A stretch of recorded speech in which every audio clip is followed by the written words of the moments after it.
Probably am going to be shouting sabotage throughout this entire video.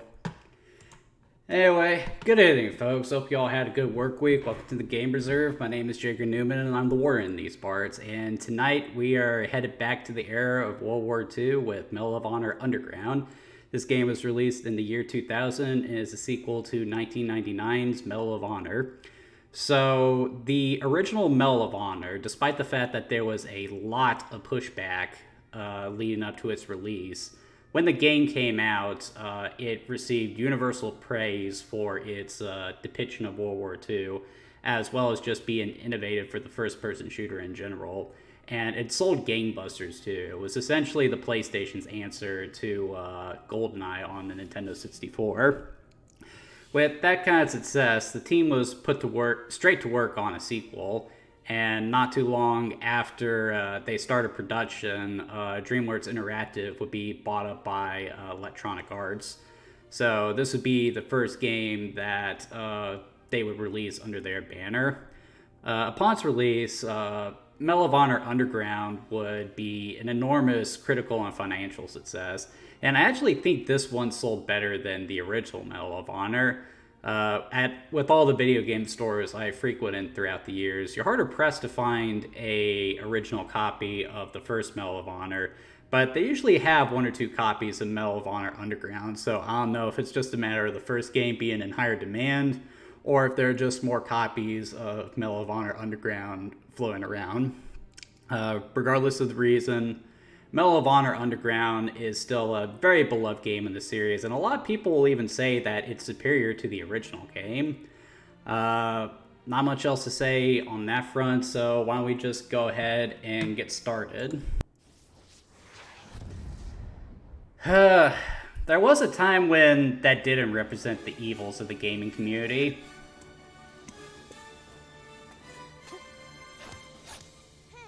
Uh-oh.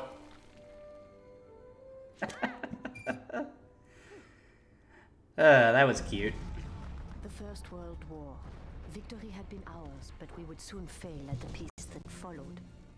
Our leaders appeased the growing evil instead of fighting it, sacrificing our future.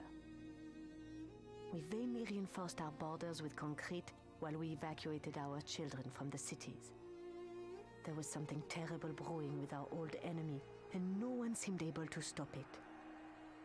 The world was about to find out what happens when an entire nation is swept by madness. What would you do? Surrender? Collaborate? Or resist?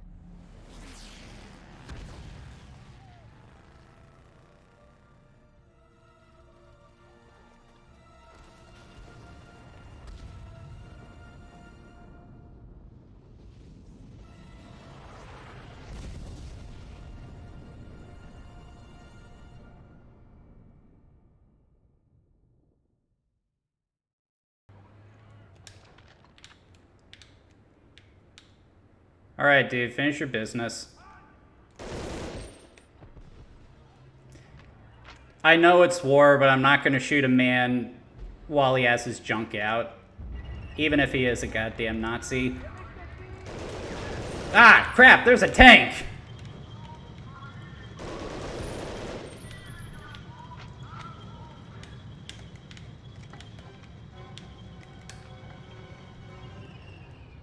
Alright, you bastard. Come get some. Ah! Come on! Is that all you got? Ah! Evidently, that is not all you got.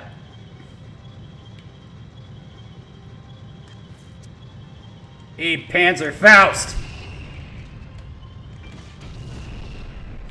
Ha ha! No, that's something else I just realized.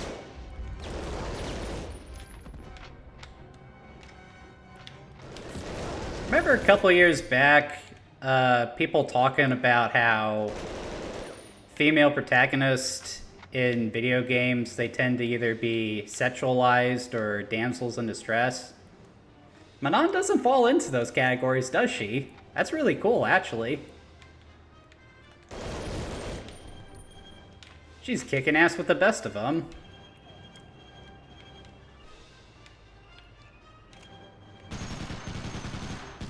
Oh man, that frame rate is chugging.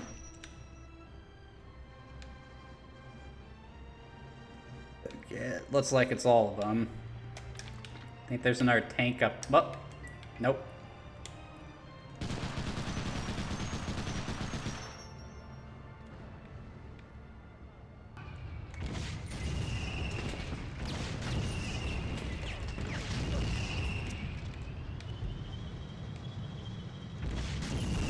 Yeah!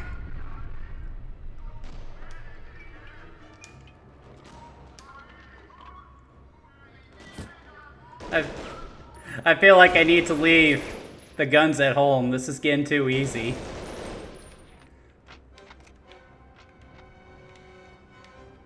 I am a little curious, though.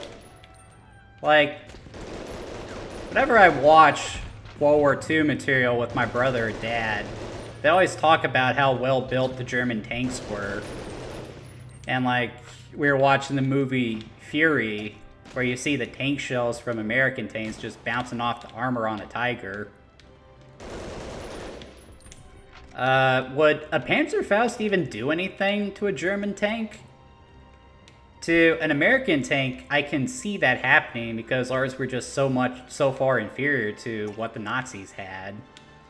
But if a tank shell is bouncing off a tank, I don't think a Panzerfaust is going to do a whole lot.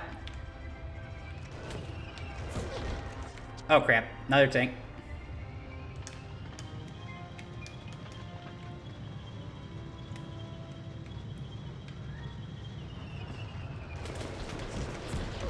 Ugh.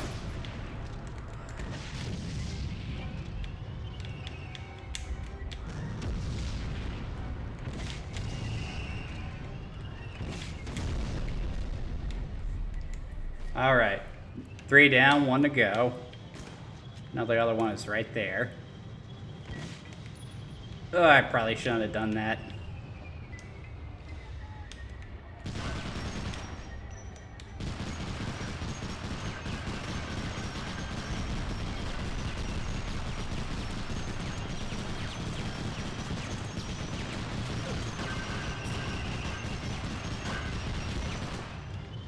Ah, crap. Actually took out the gun. I didn't know it could do that.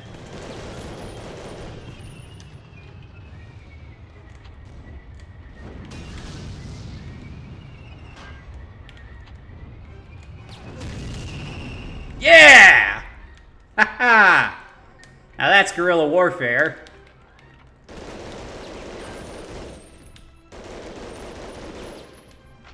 Anything else I needed to? Nope.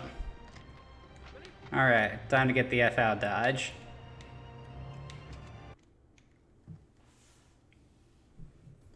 Woo! A little ridiculous, but my god is it fun. In direct violation of the Treaty of Versailles, Germany spent the 1930s rebuilding their military into a massive fighting force that Hitler planned to use in his conquest of Europe. In response, the French government poured their resources into the Maginot Line, a massive self-contained fortification that ran the entire length of their eastern border. Unfortunately, the Maginot Line turned out to be one of the greatest miscalculations of modern military history. Ain't that the truth? Warfare simply flew over it. France's formal surrender was finalized in just a matter of weeks. Yeah, they wanted to their idea of avoiding war with Germany was to surrender. Yeah, that ain't gonna work. You don't invite the enemy into your borders. You're just rolling over for them. That's why in a lot of media, the French are often depicted as stereotypically cowardly. But it's funny that that ends up being the case because the French resistance actually was a pivotal aspect in the war effort.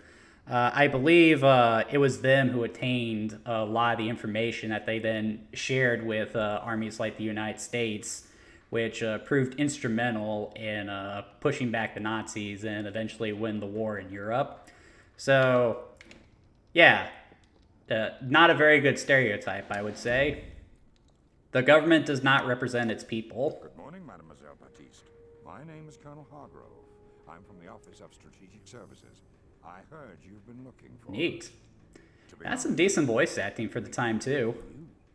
We just didn't know it. Now, I'm sorry to be crass, but while we've been aware of your brother Jacques for some time, we had never heard of Manon Baptiste until you made contact with our station chief yesterday morning. We knew your brother occasionally worked with another resistance member.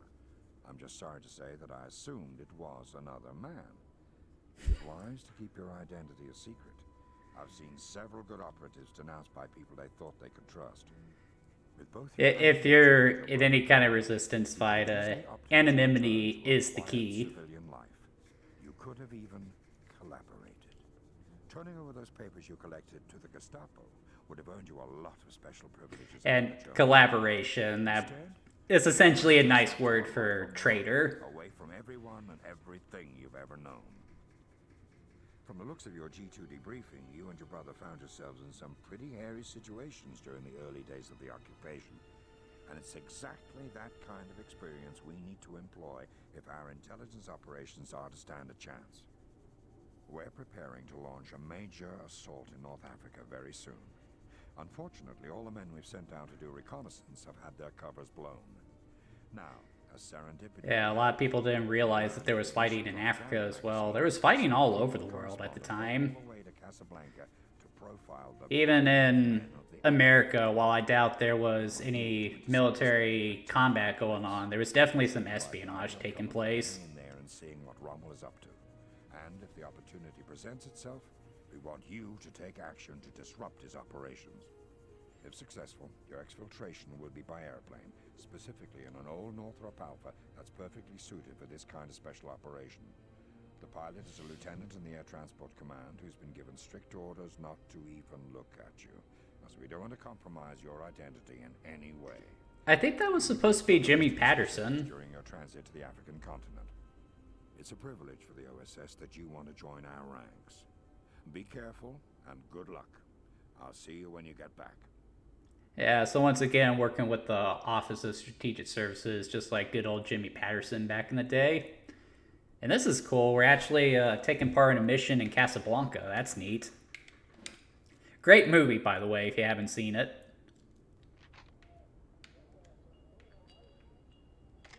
Okay, I got a suppressor pistol, so based on that, I assume I'm supposed to take a stealthy approach here.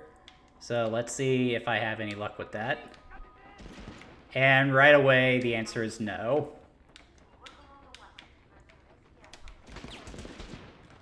So I guess we're going in, guns blazing.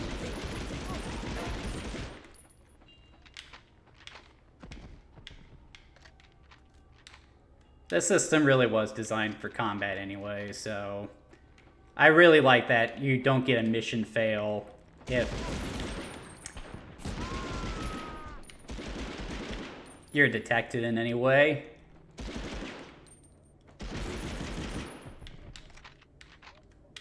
Fortunately, now we're stuck with this lame-ass German submachine gun.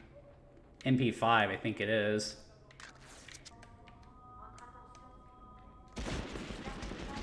Hope you enjoyed the last cigarette.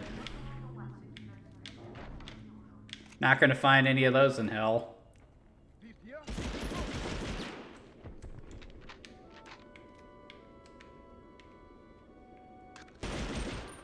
Who are these guys in the fezzes supposed to be? Can anyone tell me that in the comments?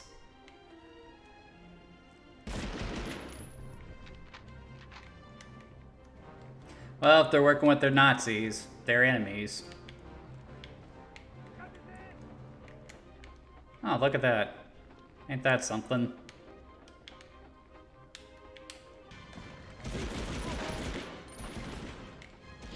Man, I'm catching a lot of these guys with their pants down, aren't I?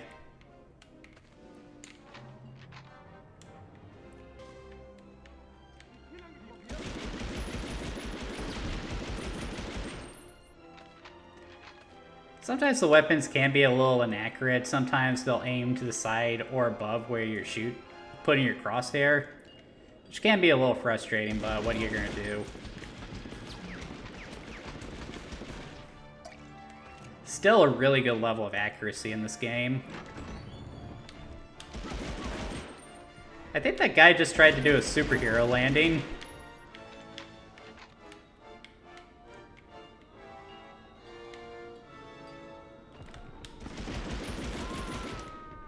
I'm surprised that guy wasn't injuring himself. Anything that's over 3 times your height will cause injuries when you jump like that.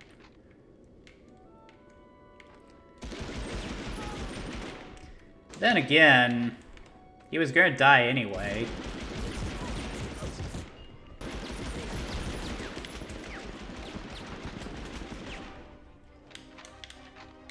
I wonder if he'll actually take out his buddies if that happens and they're in a group.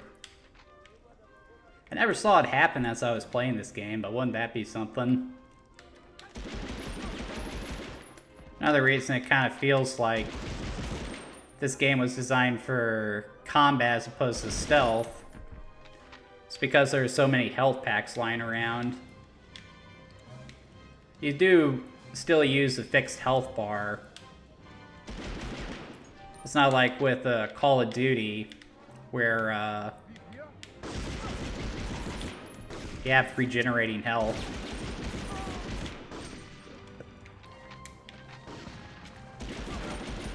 It actually take a while for Medal of Honor to incorporate that into its gameplay. Though for this mission-based structure, I think it's pretty well implemented. You really need the regenerating health in something like Call of Duty because you're fighting these great big large-scale battles with more enemies than the lone player would typically be able to deal with. So it makes sense that they would do that since the odds are being stacked so far in your favor against you.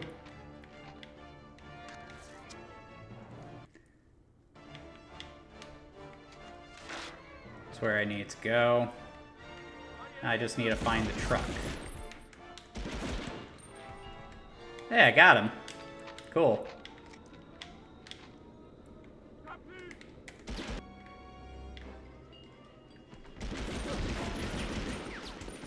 Would have been better up on the bridge, you idiot. Haven't you ever seen Star Wars? Wait a minute, this came out long before Star Wars. Then again, World War II did inspire Star Wars. Whatever.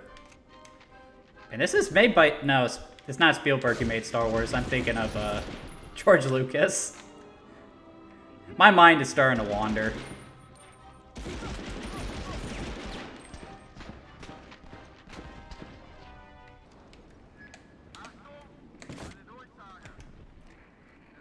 I don't know how that guy didn't see me. Yeah, there's some old school PlayStation fog for you.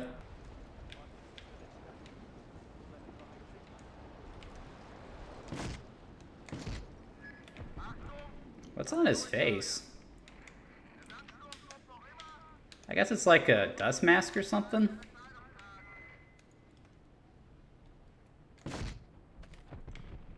Whatever it is, it's certainly not protecting him.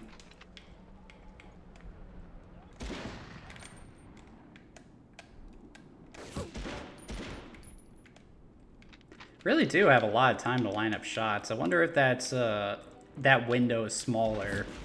Whoa!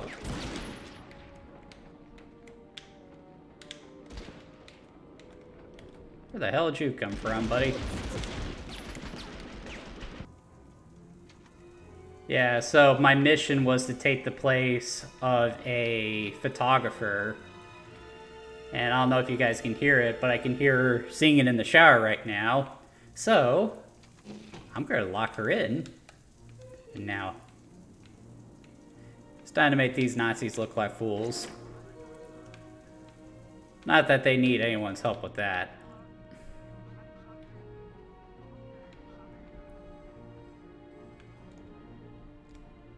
Just like in the first game.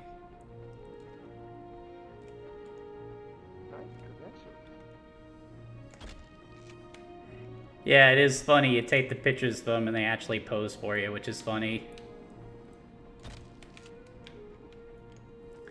Just gotta play the role, as they say. Go ahead. How do I look? Like an idiot. Go ahead.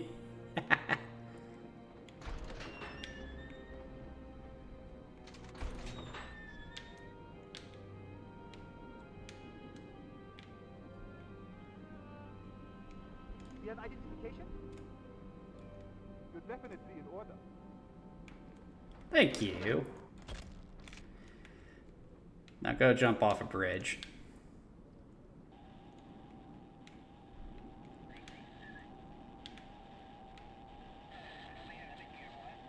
Sure, that's going to be useful. And now as soon as I touch that thing, people are going to rush in here, so...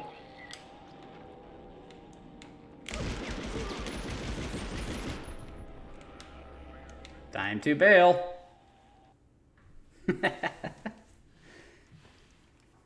And I think that's going to do it for Medal of Honor Underground. So while it is really just more the same when it comes to, you know, the PlayStation 1 Medal of Honor games, it is still a really fun game. I feel like it's a little more polished than the first game. It definitely leans more into combat than it does espionage, which is definitely better because stealth was not the first game's strong suit. And, you know, it is still a really fun look at that time period. So, yeah, this is another game that I would definitely recommend to fans of the PlayStation and anyone who has a love of history, particularly the World War II era.